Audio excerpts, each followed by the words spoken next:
Bismillahirrahmanirrahim. Assalamu alaikum students. So today we are here with another lecture from biology with Aruj.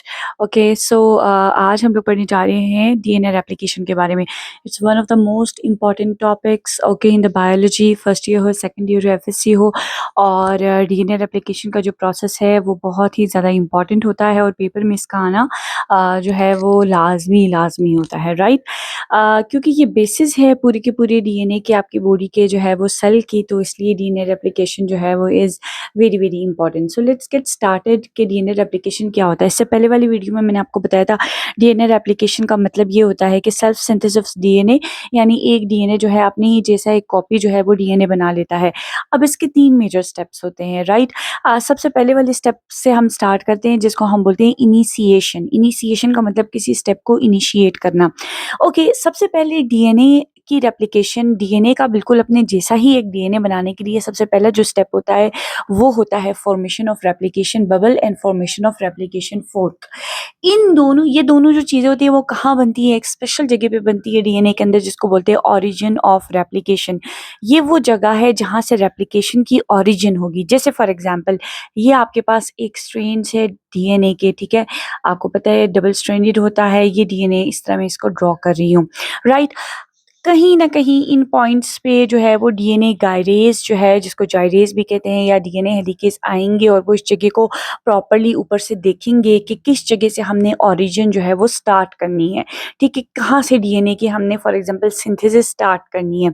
तो वो for example ये वाला point अगर है, for example ये पॉइंट है, ठीक है? डीएनए गायरेज़ आया. अब वो खुद को क्या करेगा, इस जगह पे आके जो है वो अटैच करेगा डीएनए गायरेज़, राइट? अटैच करने के बाद वो क्या कोशिश करेगा कि सबसे पहले इस जगह को ओपन करे. अब ओपन कैसे होगा अगर आप गौर से देखें, फॉर एग्जांपल ए से ओपन करने की कोशिश करेगा, राइट. मतलब डीएनए गायरेज इन इस स्ट्रेन्स को ऐसे ओपन करने की कोशिश करेगा. अब इसको ओपन करने के लिए इट्स वेरी इंपॉर्टेंट कि गायरेज क्या करे, ये जो 2 नॉट्स बने हुए ना, इन नॉट्स को पहले खोल दे. अगर आपने ऐसे दुपट्टे को कभी इस तरह से गुत्त बनाया हुआ हो या आपने इस तरह के उसको मरोड़ा हुआ, तो आपको पता चलेगा कि उसको खोलने के लिए इट्स वेरी इंपॉर्टेंट कि जो कोने वाले जो पॉइंट्स आपके पास होते हैं ना, उनको आप क्या करो, उनको थोड़ा-सा ओपन करो. तो ये जो डीएनए गायरेज है ना, ये नेगेटिव सुपर कॉइलिंग करता है डीएनए की, कि डीएनए को कोई नुकसान ना पहुंचे. और ये क्या करता है, इस जगह को वाइड ओपन कर देता है, यहाँ से इन पॉइंट्स को ऐसे खोल देता है ताकि ये जो पॉइंट्स है ये खुल जाए और पूरा का पूरा जो डीएनए वो सामने आ जाए. तो इन द एंड जो डीएनए आपके पास है वो इस तरह के स्ट्रक्चर के साथ आपके पास आपके सामने आता है. वो पॉइंट जहाँ से क्या होना है, डीएनए की रेप्लिकेशन होनी है, राइट.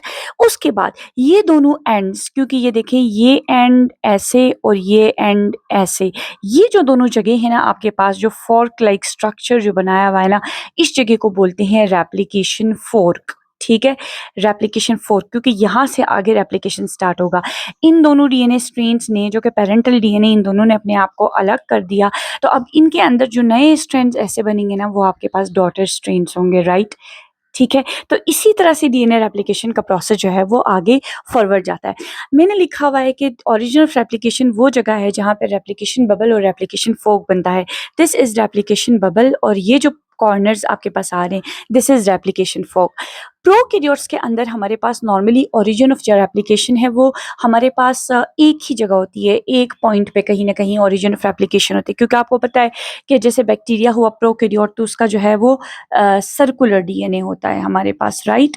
ठीक है, तो उस सर्कुलर डीएनए में कहीं ना कहीं ओरिजिन ऑफ रेप्लिकेशन का पॉइंट होता है.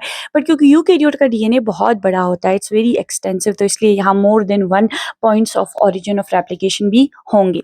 सबसे पहले जो एंजाइम आएगा, एंजाइम्स का बहुत बड़ा रोल है इनिशिएशन प्रोसेस के अंदर. सबसे पहला जो एंजाइम आएगा वो डीएनए गायरेज आएगा और वो क्या करेगा, डीएनए के स्ट्रेन्स के अंदर जैसे टोपो आइसोमेरेज, और वो नेगेटिव सुपर कॉइलिंग करेगा डीएनए की और इस जगह पे बनाएगा रेप्लिकेशन बबल. अब आपको पता है कि ये अगर डीएनए है तो ये 5 से एक 3 की डायरेक्शन में होगा, दूसरा 3 to 5 की डायरेक्शन में होगा, फॉर एग्जाम्पल. और इनके बीच में क्या होंगे, नाइट्रोजन स्पेसिस होंगे. फॉर एग्जाम्पल एडेनिन जो है वो थाइमिन के साथ बॉन्डिंग करेगा, ग्वानिन जो है वो साइटोसिन के साथ बॉन्डिंग करेगा. यूरेसिल नहीं होगा क्योंकि डीएनए के अंदर यूरेसिल नहीं होता, राइट. अब हुआ क्या कि ये जो हमारे पास एडेनिन फॉर एग्जांपल थाइमिन के साथ थाइमिन, एडेनिन के साथ गुआनिन, साइटोसिन के साथ साइटोसिन, गुआनिन के साथ यहाँ पे जितनी भी बॉन्डिंग बनी है, अब इन बॉन्ड्स को क्या करना है, डीएनए गाइडेज ने तो इस जगह को खोल दिया, लेकिन इन बॉन्ड्स को भी तोड़ना है। उसको ब्रेक करने का काम कौन करेगा? हेलिकेज करेगा। हेलिकेज एंजाइम क्या करेगा? एडेनिन, थाइमिन, गुआनिन, साइटोसिन के बीच में जो बॉन्ड्स हैं उनको तोड़ने की कोशिश करेगा, और इस तरह से ये adenine, thymine, guanine, cytosine for example thymine, guanine, ये जो हैं वो क्या होंगे, एक दूसरे से जो है वो अलग हो जाएंगे, राइट? ये एक दूसरे से क्या हो जाएंगे? अलग हो जाएंगे। सो इसके बाद एक और इम्पॉर्टेंट एंजाइम हमारे पास आएगा, ठीक है, और उस एंजाइम का नाम है, okay, as you can see on the board, जो तीसरा एंजाइम हमारे पास बहुत इंपॉर्टेंट होता है उनको कहते हैं सिंगल स्ट्रैंडेड बाइंडिंग प्रोटीन्स कहते हैं। इनको एसएसबी प्रोटीन्स या एंजाइम्स भी कहते हैं। इनका क्या काम होता है? जैसे ये फॉर एग्जांपल जो डीएनए काइरेज ने इस जगह को अनवाइंड कर दिया है, और डीएनए हेलिकेज ने इनके बीच में जो बॉन्डिंग्स थे, एडेनिन और थाइमिन के बीच में जो डबल बॉन्ड है, और थाइमिन और एडेनिन के बीच में जो डबल बॉन्ड है, ये दोनों एक दूसरे को अट्रैक्ट करते हैं थ्रू हाइड्रोजन बॉन्डिंग, और गुआनिन और साइटोसिन के बीच में जो ट्रिपल बॉन्डिंग्स यहाँ पे हमारे पास आ जाती हैं, तो डीएनए हेलिकेज ने क्या किया, इन बॉन्ड्स को तोड़ दिया, इनकी ब्रेकेज कर दी, ताकि ये जो है वो आपस में एक दूसरे को अट्रैक्ट नहीं कर सके। बट आगे ऐसा हो सकता है कि ये आपस में एक दूसरे को दोबारा से अट्रैक्ट कर ले, राइट?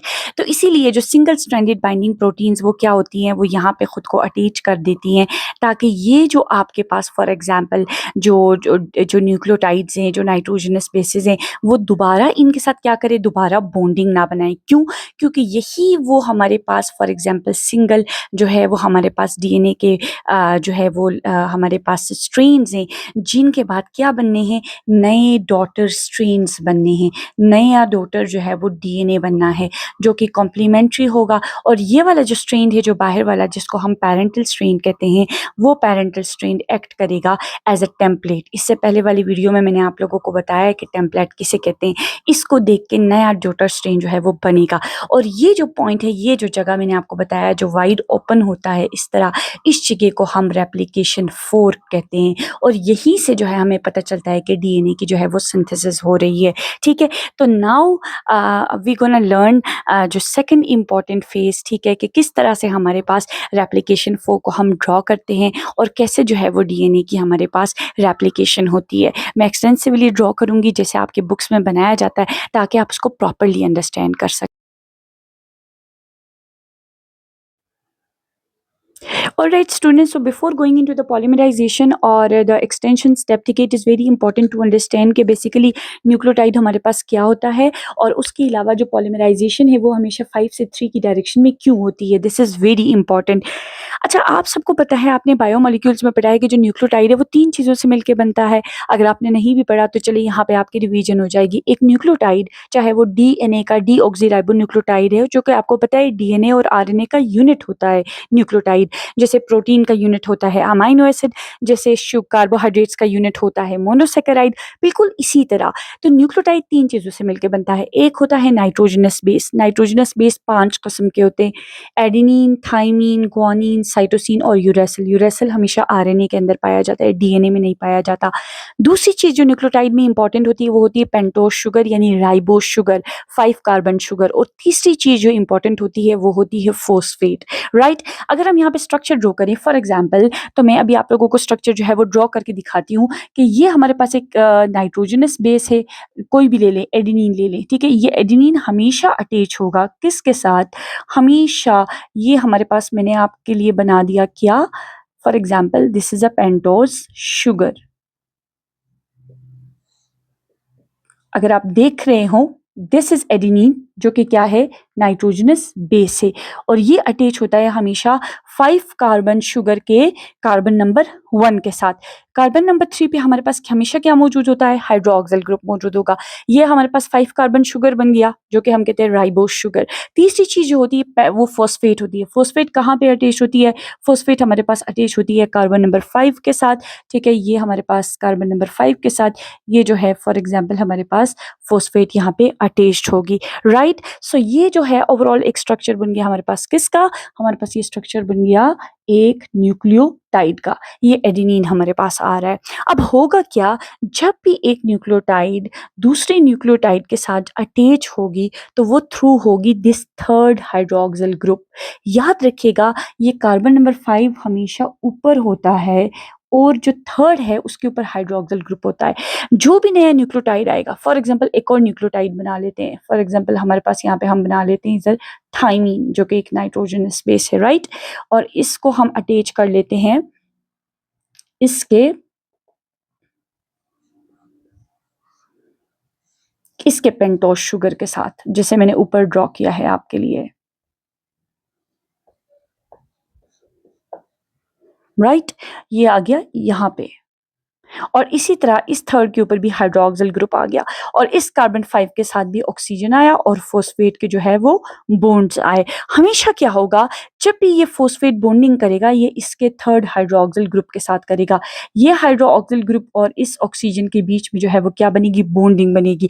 और इसी बॉन्डिंग को कहा जाता है ईस्टर बॉन्ड और यही पूरे बैकबोन में बनता है डीएनए के आगे। फॉर एग्जांपल ये भी दूसरे के ओएच के साथ बॉन्डिंग करेगी किसी के थर्ड कार्बन के। तो इसीलिए हमेशा चेन जो है वो ग्रो करता है C5 से C3 की तरफ, यानी थर्ड पे हाइड्रोक्सिल ग्रुप होता है, यही H रिमूव हो जाता है और ऑक्सीजन जो है इसके साथ बॉन्डिंग कर लेता है और इसी बॉन्ड को ईस्टर कहते हैं। इसीलिए जो पूरा जो बैकबोन हमारे पास होता है डीएनए का, वो किससे मिलकर बना होता है, फोस्फोडाई ईस्टर लिंकेज से मिलकर बना होता है। सामने तो बॉन्डिंग हो रही है, एडेनिन है तो डबल बॉन्ड होगा थाइमीन के साथ, अगर थाइमीन है तो डबल बॉन्ड होगा एडेनिन के साथ, ग्वानिन है तो साइटोसिन के साथ ट्रिपल बॉन्ड होगा।